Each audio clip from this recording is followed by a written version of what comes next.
तो अभी हाल ही में स्पाइडरमैन नो वे फिल्म का टीजर ट्रेलर ड्रॉप हुआ है और उसे देखकर ये तो क्लियर हो चुका है कि इसके अंदर मल्टीवर्स टाइमलाइन कॉन्सेप्ट होने वाला है और मल्टीवर्स के वजह से हमें स्पाइडरमैन की दूसरे टाइमलाइंस के विलेन भी इस टाइमलाइंस के अंदर देख चुके हैं। और भले ही इस टाइमलाइंस के अंदर उन अलग टाइमलाइंस के स्पाइडर को श्योर ना किया गया हो, लेकिन ये तो हम सभी जानते हैं इस मूवी के अंदर टोबी मैगवायर, एंड्रयू गारफील्ड और टॉम हॉलैंड होने वाला है। तो अब ऐसे में सवाल उठता है कि इन तीनों स्पाइडरमैन से कौन सा स्पाइडरमैन सबसे बेस्ट है।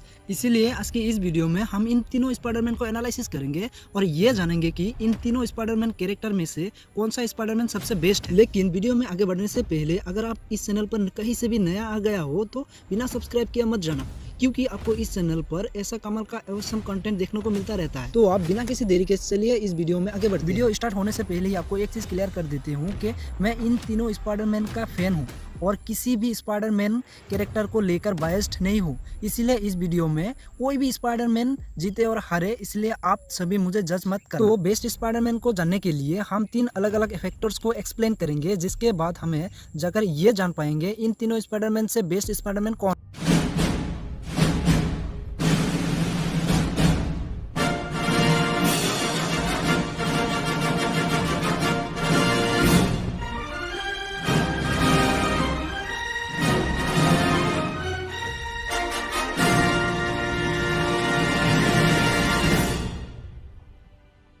Round 1 the best costume. शुरुआत करते हैं सबसे पहले टोबी मैगवायर स्पाइडरमैन से, जिसने अपने लिए सबसे पहले स्पाइडरमैन रेसलिंग सूट बनाया था ताकि वो रेसलिंग में जीत सके और उससे कुछ पैसे मिल सके जिससे वो अपने लिए एक कार खरीद सके। वो सूट स्पाइडरमैन के ओरिजिनल सूट से बहुत डिफरेंट, लेकिन उसी सूट को पीटर पार्कर ने रीडिजाइन करने का आइडिया दिया, जिसके बाद हमें पीटर पार्कर को Spiderman red and blue classic suit पहने हुए देखा। ये सूट कमाल का था, लेकिन इस सूट में जो चीज मिसिंग थी वो थे स्पाइडरमैन के वेब शूटर। सोनी ने कभी भी इस बात को क्लियर नहीं किया कि आखिरकार टोबी मैगवायर के स्पाइडरमैन ने मूवी में बिना वेब शूटर्स के वेब शूट कैसे किया। ये स्पाइडरमैन की पहली लाइव एक्शन मूवी थी, इसलिए हो सकता है कि सोनी स्टूडियो से बड़ी गलती हो गया हो। इसके बाद 2004 के स्पाइडरमैन 2 में ये सूट थोड़ा चेंज हुआ और मूवी के डायरेक्टर सैम रेमी ने स्पाइडरमैन के सूट रेड कलर को एनहेंस कर दिया और ब्लू कलर को डार्क कर दिया, जिसके बाद हमें स्पाइडरमैन का मोस्ट आइकॉनिक सूट देखने को मिला। पर इसके बाद तो कमाल ही हो गया जब हमने स्पाइडरमैन को उसके थर्ड फिल्म में ब्लैक सूट में देखा, जिस ब्लैक सूट को सिम्बायोट सूट भी कहा जाता है। इस सूट के खास बात ये भी थी कि इस सूट को पहनने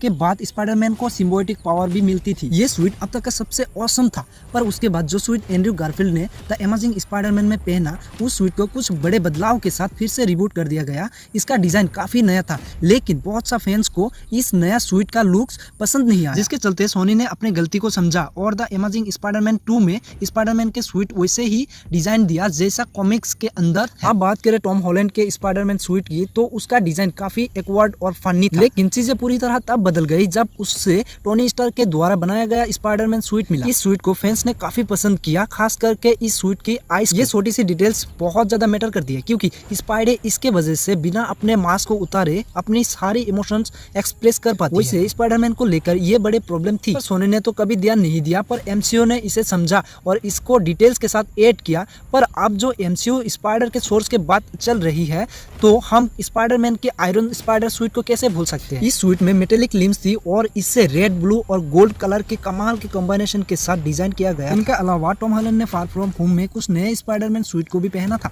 जो था ब्लैक कलर में स्टील और एक सूट रेड ब्लैक पीटर ने खुद डेवलप किया था। एमसीयू के स्पाइडरमैन के पास जितने भी सूट है वो सभी एडवांस टेक्नोलॉजी से बने थे, चाहे बात हो सूट में विंग्स की या फिर आर्टिफिशियल स्कैनर की। और इन्हीं सभी फैक्टर्स के वजह से टॉम हॉलैंड के स्पाइडरमैन के सूट टोबी मैगवायर और एंड्रयू गारफील्ड स्पाइडरमैन सूट से बेटर है। और मैं ऐसा इसलिए कह रहा हूँ क्योंकि टॉम हॉलैंड के स्पाइडरमैन का जितने सूट्स बने हैं वो सभी स्टार टेक्नोलॉजी से बने हैं और इसके हर एक सूट्स में खुद का एआई है जो इसको पहनने वाले पर एग्जिस्टेंस देता है। इसलिए बात हो टेक्नोलॉजी की, टॉम हॉलैंड का Spiderman suit Tobey Maguire, Andrew Garfield Spiderman suit से बेटर है। Round 2 the best Peter Parker. तो चलिए अब बात करते हैं द बेस्ट पीटर पार्कर की। पीटर पार्कर को कॉमिक्स के अंदर हमेशा से ही मिड डाउन बॉय डिस्ट्रैक्ट किया गया है, जो कि हमेशा अपनी खुद की प्रॉब्लम से ही गिरा रहता है। इसीलिए इस राउंड में बेस्ट पीटर पार्कर को जानने के लिए हम तीनों एक्टर्स के पीटर पार्कर रोल को कंपेयर करेंगे। तो जब पहली स्पाइडरमैन मूवी आई थी, तब बहुत सी लोगों का कहना था के एक 30 साल का एक्टर का एक यंग टीनेजर रोल करना काफी डियार्ड हो, लेकिन टोबी मैगवायर ने इस बात को गलत साबित किया और हम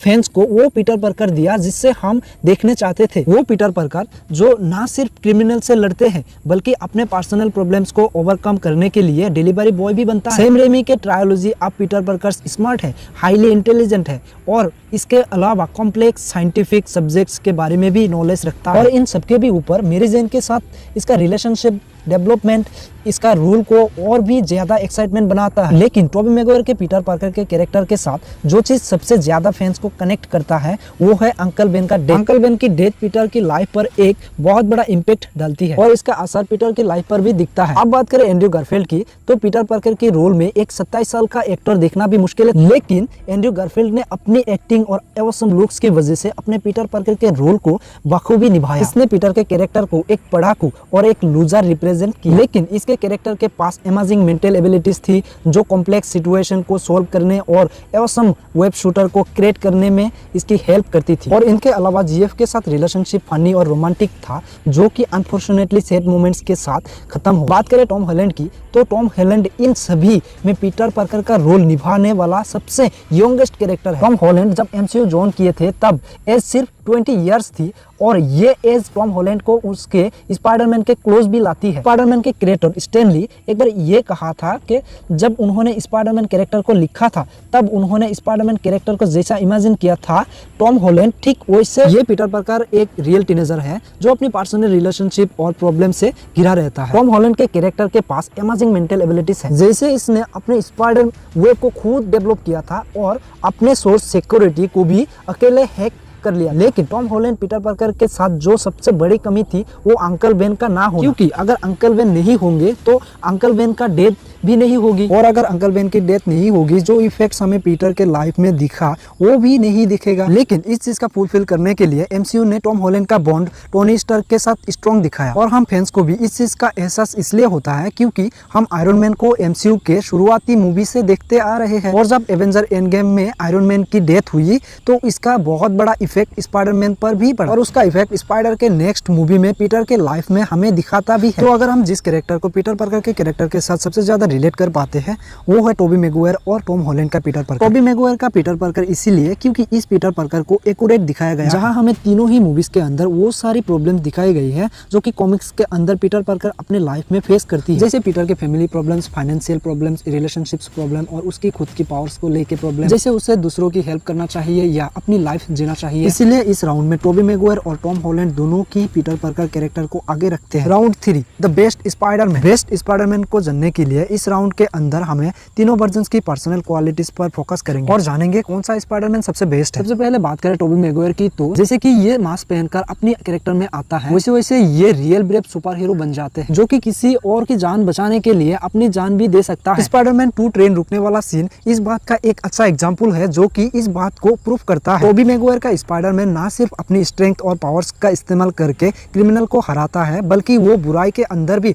अच्छाई को देख सकता है और अपनी इसी काबिलियत के वजह से टोबी मैगवायर डॉक्टर ऑक्टोपस को भी सही रास्ते पे लाया। तो जहां टोबी मैगवायर का Spiderman sense of humour joke से दूर है, वही एंड्रयू गारफील्ड का स्पाइडर क्रिमिनल से फाइट करते वक्त कभी भी जोक्स मरने का मौका नहीं छोड़ते। इस कैरेक्टर के फाइट सीन बेहद कमाल की थी और इसके विजुअल इफेक्ट्स ने मूवी के अंदर 4 चांद लगा दिए और यही वो जो रीजंस थे जिनके वजह से फैंस ने अमेजिंग स्पाइडरमैन सीरीज में दिखाई गई फाइट सीन्स को काफी पसंद किया था। अब last but not least, Tom Holland ने जब एमसीयू में एंट्री की थी तब वो एक हाई स्कूल बॉय था जो सिर्फ लोगों की मदद करना चाहता था। टॉम हॉलैंड का कैरेक्टर जितना ऑकवर्ड और फनी है उतना ही ब्रेव और स्ट्रॉन्ग भी है और जैसे जैसे इसकी स्ट्रॉन्ग आगे बढ़ी है वैसे वैसे इसके कैरेक्टर को डेवलप किया गया है। टॉम हॉलैंड के स्पाइडरमैन ने बड़े बड़े प्रॉब्लम्स और ट्रेजेडी को फेस किया है, जैसे टोनी स्टार्क ने अपनी आंखों के सामने मरता दिखना और मिस्टीरियस से धोखा मिलना। तो अब जैसे कि आपने देखा कि सभी स्पाइडरमैन वर्जन के खुद के बहुत सी स्ट्रॉन्ग पॉइंट्स, इन्होंने ही अपनी सभी प्रॉब्लम्स को फेस किया है और जिस भी सिचुएशन में डाला गया है उन्होंने बिल्कुल अच्छे से हैंडल किया है। तो अब हम फाइनल कंक्लूजन पर आए हैं, तीनों ही स्पाइडरमैन में से कौन सा स्पाइडरमैन बेस्ट है? तो उसका जवाब क्लियरली तीनों ही स्पाइडरमैन है।